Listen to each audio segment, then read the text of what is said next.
सर्वशक्तिमान परमेश्वर के वचनों के पाठों का संग्रह।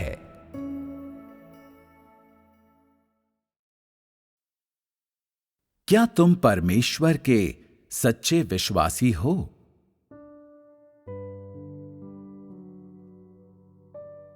हो सकता है तुम परमेश्वर में आस्था के पथ पर 1 या 2 वर्ष से अधिक चले हो, और शायद इन वर्षों में तुमने अपने जीवन में बहुत कठिनाई झेली हो, या शायद तुमने ज्यादा कठिनाई न झेली हो और उसके बजाय तुमने अत्यधिक अनुग्रह प्राप्त किया हो। ये भी हो सकता है कि तुमने न तो कठिनाई अनुभव की हो और न ही अनुग्रह प्राप्त किया हो, बल्कि एक साधारण जीवन जिया हो। जो भी हो, तुम अभी भी परमेश्वर के अनुयायी हो। इसलिए आओ परमेश्वर का अनुसरण करने के विषय पर संगति करें। हालांकि मैं इन वचनों को पढ़ने वाले सभी लोगों को याद दिलाना चाहता हूं कि परमेश्वर का वचन उनकी ओर निर्देशित है जो परमेश्वर को स्वीकार करते हैं और उसका अनुसरण करते हैं, न कि समस्त लोगों की ओर, चाहे वे उसे स्वीकारें या न स्वीकारें। अगर तुम ये मानते हो कि परमेश्वर जनसाधारण से, संसार के सभी लोगों से बात करता है, तो तुम पर परमेश्वर के वचन का कोई प्रभाव नहीं पड़ेगा। इसलिए तुम्हें इन सभी वचनों को अपने हृदय में याद रखना चाहिए और खुद को इनसे अलग नहीं रखना चाहिए। बहरहाल, आओ इस पर बात करें कि हमारे घर में क्या हो रहा है। तुम सभी को अब परमेश्वर में आस्था का सही अर्थ समझना चाहिए। परमेश्वर में आस्था रखने के जिस अर्थ के बारे में मैंने पहले बोला था, वो तुम लोगों के सकारात्मक प्रवेश से संबंधित था। आज बात अलग है। आज मैं परमेश्वर पर तुम लोगों की आस्था के सार का विश्लेषण करना चाहूंगा। बेशक ये तुम लोगों का नकारात्मकता के पहलू से मार्गदर्शन करना है। अगर मैंने ऐसा नहीं किया तो तुम लोग अपना सच्चा चेहरा कभी नहीं देख पाओगे और हमेशा अपनी धर्मपरायणता और निष्ठा की डींग हाँकोगे। ये कहना उचित है कि अगर मैंने तुम लोगों के हृदय की गहराई में छिपी कुरूपता प्रकट न की, तो तुम लोगों में से प्रत्येक अपने सिर पर मुकुट रखकर समस्त महिमा अपने लिए रख लेगा। तुम लोगों की अभिमानी और दंभी प्रकृति तुम लोगों को अपने ही अंतःकरण के साथ विश्वासघात करने, मसीह से विद्रोह करने और उसका विरोध करने और अपनी कुरूपता प्रकट करने के लिए प्रेरित करती है। और इस तरह तुम लोगों के इरादों, धारणाओं, असंयत इच्छाओं और लालच से भरी नजरों को प्रकाश में ले आती है।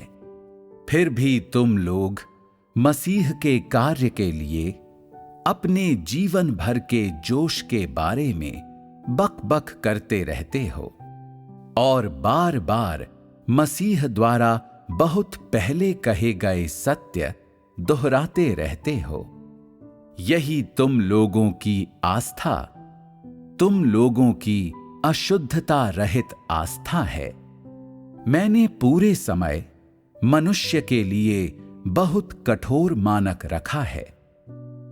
अगर तुम्हारी वफादारी इरादों और शर्तों के साथ आती है, तो मैं तुम्हारी तथाकथित वफादारी के बिना रहना चाहूंगा, क्योंकि मैं उन लोगों से घृणा करता हूं जो मुझे अपने इरादों से धोखा देते हैं और शर्तों द्वारा मुझसे जबरन वसूली करते हैं। मैं मनुष्य से सिर्फ यही चाहता हूं कि वो मेरे प्रति पूरी तरह से वफादार हो और सभी चीजें एक ही शब्द आस्था के वास्ते और उसे साबित करने के लिए करे। मैं तुम्हारे द्वारा मुझे प्रसन्न करने की कोशिश करने के लिए की जाने वाली खुशामद का तिरस्कार करता हूं, क्योंकि मैंने हमेशा तुम लोगों के साथ ईमानदारी से व्यवहार किया है और इसलिए मैं तुम लोगों से भी यही चाहता हूं कि तुम भी मेरे प्रति एक सच्ची आस्था के साथ कार्य करो।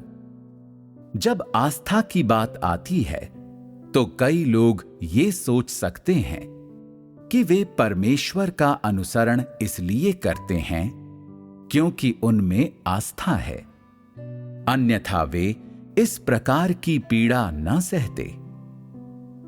तो मैं तुमसे ये पूछता हूं, अगर तुम परमेश्वर के अस्तित्व में विश्वास करते हो तो उसके प्रति श्रद्धा क्यों नहीं रखते? अगर तुम परमेश्वर के अस्तित्व में विश्वास करते हो तो तुम्हारे हृदय में उसका थोड़ा सा भी भय क्यों नहीं है? तुम स्वीकार करते हो कि मसीह परमेश्वर का देह धारण है, तो तुम उसकी अवमानना क्यों करते हो? तुम उसके प्रति अनादर पूर्वक क्यों पेश आते हो? तुम उसकी खुले आम आलोचना क्यों करते हो? तुम हमेशा उसकी गतिविधियों की जासूसी क्यों करते हो? तुम उसकी व्यवस्थाओं के प्रति समर्पित क्यों नहीं होते? तुम उसके वचन के अनुसार कार्य क्यों नहीं करते? क्यों तुम उसकी भेंटें जबरन छीनने और लूटने का प्रयास करते हो? क्यों तुम मसीह की स्थिति से बोलते हो? क्यों तुम ये आकलन करते हो कि उसका कार्य और वचन सही हैं या नहीं? क्यों तुम पीठ पीछे उसकी निंदा करने का साहस करते हो? क्या तुम्हारी आस्था इन्हीं और अन्य बातों से मिलकर बनी है? तुम लोगों के शब्दों और व्यवहार में मसीह के प्रति तुम्हारे अविश्वास के तत्व प्रकट होते हैं। तुम जो कुछ भी करते हो उसके इरादों और लक्ष्यों में अविश्वास व्याप्त रहता है, यहां तक कि तुम लोगों की नजरों के भाव में भी मसीह के प्रति अविश्वास होता है। कहा जा सकता है कि तुम लोगों में से प्रत्येक व्यक्ति हर पल अविश्वास के तत्व मन में रखता है। इसका अर्थ है कि हर पल तुम लोग मसीह के साथ विश्वासघात करने के खतरे में हो, क्योंकि तुम लोगों के शरीर में दौड़ने वाला रक्त देहधारी परमेश्वर में अविश्वास से तर रहता है। इसलिए मैं कहता हूं कि परमेश्वर में आस्था के मार्ग पर जो पद चिन्ह तुम लोग छोड़ते हो वे वास्तविक नहीं हैं। जब तुम लोग परमेश्वर में आस्था के मार्ग पर चलते हो तो तुम जमीन पर अपने पैर मजबूती से नहीं रखते, तुम बस बेमन से चलते हो। तुम लोग कभी मसीह के वचन पर पूरी तरह से विश्वास नहीं करते और उसे तुरंत अभ्यास में लाने में अक्षम हो। यही कारण है कि तुम लोगों को मसीह में आस्था नहीं है, उसके बारे में हमेशा धारणाएं रखना उसमें तुम्हारी आस्था के न होने का दूसरा कारण है। मसीह के कार्य के बारे में हमेशा संशयग्रस्त रहना, मसीह के वचनों पर कान न देना, मसीह द्वारा जो भी कार्य किया जाता है उसके बारे में राय रखना और उस कार्य को सही तरह से समझने में समर्थ न होना, चाहे कोई भी स्पष्टीकरण दिया जाए पर अपनी धारणाएं छोड़ने में कठिनाई महसूस करना इत्यादि। अविश्वास के ये सभी तत्व तुम लोगों के दिलों में घुल मिल गए हैं। यद्यपि तुम लोग मसीह के कार्य का अनुसरण करते हो और कभी पीछे नहीं रहते, लेकिन तुम लोगों के हृदयों में अत्यधिक विद्रोह मिश्रित हो गया है। ये विद्रोह परमेश्वर पर तुम्हारे विश्वास में एक अशुद्धि है। शायद तुम लोगों को ऐसा ना लगता हो, लेकिन अगर तुम इसके भीतर से अपने इरादे पहचानने में असमर्थ हो तो तुम्हारा नष्ट होने वाले लोगों में होना निश्चित है, क्योंकि परमेश्वर केवल उन्हें ही पूर्ण करता है जो वास्तव में उस पर विश्वास करते हैं, उन्हें नहीं जो उस पर संशय करते हैं। और उन सबको तो बिल्कुल नहीं जिन्होंने कभी ये नहीं माना कि वो परमेश्वर है और फिर भी अनिच्छा से उसका अनुसरण करते हैं। कुछ लोग सत्य में आनंदित नहीं होते, न्याय में तो बिल्कुल भी नहीं। इसके बजाय वे सामर्थ्य और संपत्तियों में आनंदित होते हैं। ऐसे लोग सामर्थ्य चाहने वाले कहे जाते हैं। वे केवल दुनिया के प्रभावशाली संप्रदायों को और सेमिनरीज से आने वाले पादरियों और शिक्षकों को खोजते हैं।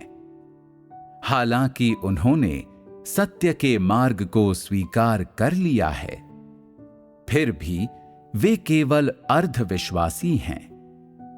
वे अपने दिलो दिमाग पूरी तरह से समर्पित करने में असमर्थ हैं।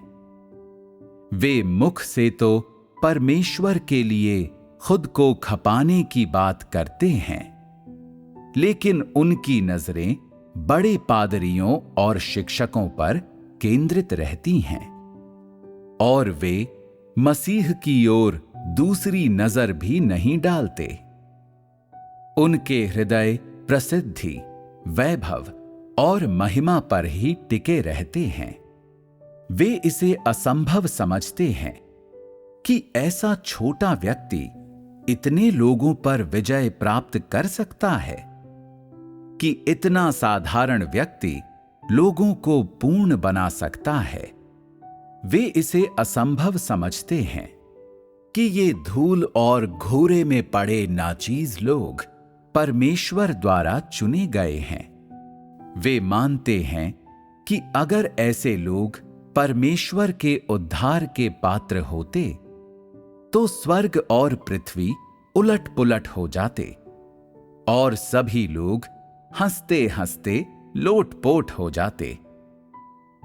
उनका मानना है कि अगर परमेश्वर ने ऐसे नाचीज लोगों को पूर्ण बनाने के लिए चुना होता तो वे सभी बड़े लोग स्वयं परमेश्वर बन जाते। उनके दृष्टिकोण अविश्वास से दूषित हैं। अविश्वासी होने से भी बढ़कर वे बेहुदे जानवर हैं, क्योंकि वे केवल हैसियत, प्रतिष्ठा और सामर्थ्य को महत्व देते हैं और केवल बड़े समूहों और संप्रदायों को सम्मान देते हैं। उनमें उन लोगों के लिए बिल्कुल भी सम्मान नहीं है जिनकी अगुवाई मसीह करता है। वे तो ऐसे गद्दार हैं जिन्होंने मसीह से, सत्य से और जीवन से मुंह मोड़ लिया है। तुम मसीह की विनम्रता की प्रशंसा नहीं करते, बल्कि विशेष हैसियत वाले उन झूठे चरवाहों की प्रशंसा करते हो। तुम मसीह की मनोहरता या बुद्धि से प्रेम नहीं करते, बल्कि उन व्यभिचारियों से प्रेम करते हो जो संसार के कीचड़ में लोटते हैं। तुम मसीह की पीड़ा पर हंसते हो, जिसके पास अपना सिर टिकाने तक की जगह नहीं है, लेकिन उन मुर्दों की तारीफ करते हो जो चढ़ावे हड़प लेते हैं और अय्याशी में जीते हैं। तुम मसीह के साथ कष्ट सहने को तैयार नहीं हो, लेकिन खुद को उन धृष्ट मसीह विरोधियों की बाहों में प्रसन्नता से फेंक देते हो, जबकि वे तुम्हें सिर्फ देह, शब्द और नियंत्रण ही प्रदान करते हैं। अब भी तुम्हारा हृदय उनकी ओर, उनकी प्रतिष्ठा, उनकी हैसियत, उनके प्रभाव की ओर ही मुड़ता है। अभी भी तुम ऐसा रवैया बनाए रखते हो जिससे मसीह के कार्य को गले से उतारना तुम्हारे लिए कठिन हो जाता है और तुम उसे स्वीकारने के लिए तैयार नहीं होते। इसीलिए मैं कहता हूं कि तुम में मसीह को स्वीकार करने की आस्था की कमी है। तुमने आज तक उसका अनुसरण सिर्फ इसलिए किया है क्योंकि तुम्हारे पास कोई और विकल्प नहीं था। बुलंद छवियों की एक श्रृंखला हमेशा तुम्हारे हृदय में बसी रहती है।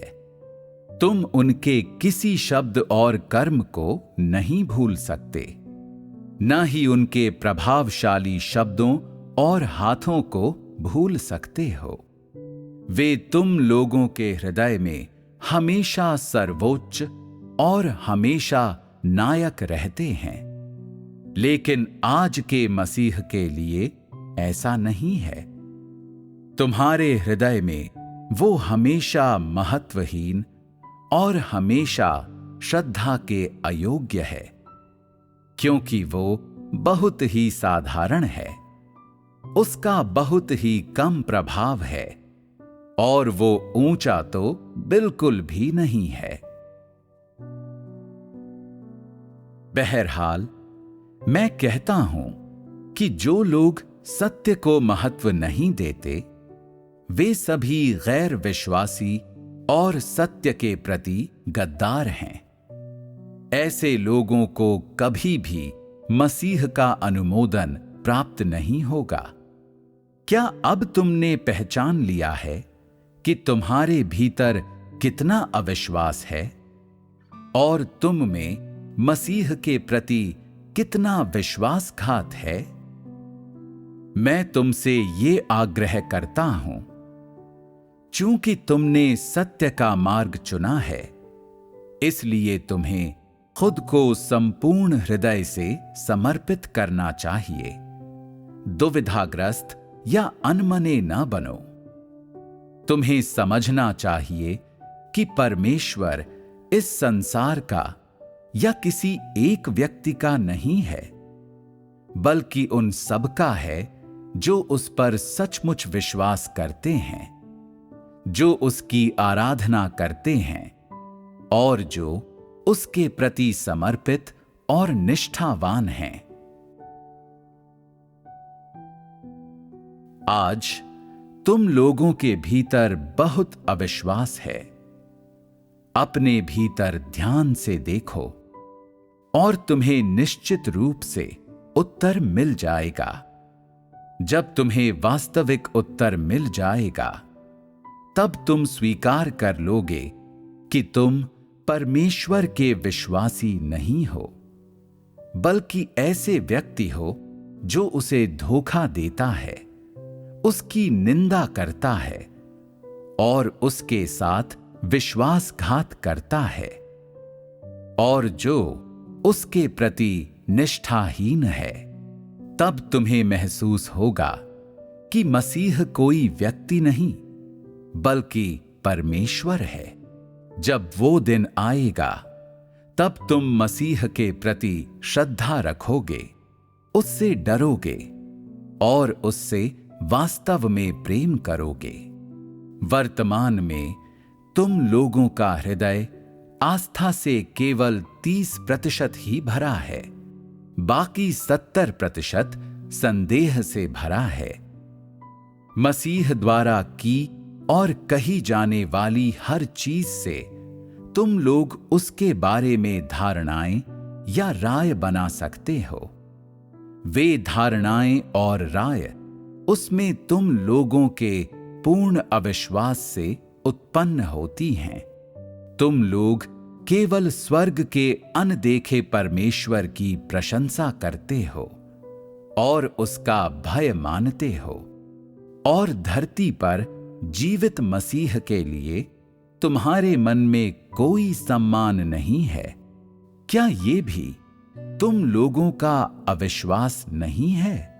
तुम लोग केवल उस परमेश्वर के लिए लालायित रहते हो जिसने अतीत में कार्य किया था, लेकिन आज के मसीह के सामने तक नहीं आते।